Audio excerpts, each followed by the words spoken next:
રાજ્યમાં કમોસમી વરસાદના કારણે પાકને થયેલા નુકસાન બાદ રાજ્ય સરકારે સહાય જાહેર કરી, જે ખેડૂતો માટે મોટી રાહત લઈને આવી છે.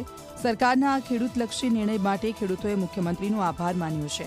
આ સાથે ટેકાના ભાવે જણસીની ખરીદી અને સીસીઆઈના માધ્યમથી થતી કપાસની ખરીદી માટે પણ સરકારનો આભાર માનવામાં આવ્યો.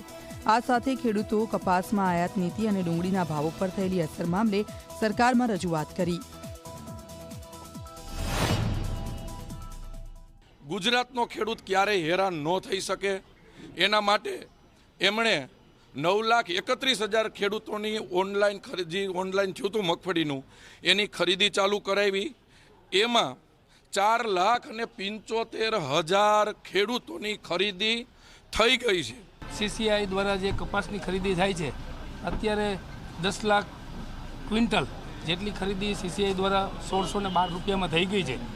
વાત રહી ડુંગળીની, તો ડુંગળીમાં પણ જે નુકસાની થઈ છે એ આ વરસાદમાં રાહત પેકેજમાં થઈ છે. એમના ભાવની છે કપાસની અને ડુંગળીની, એમની અમે રજૂઆત રાજ્ય સરકારને પણ કરેલી છે અને કેન્દ્ર સરકારને પણ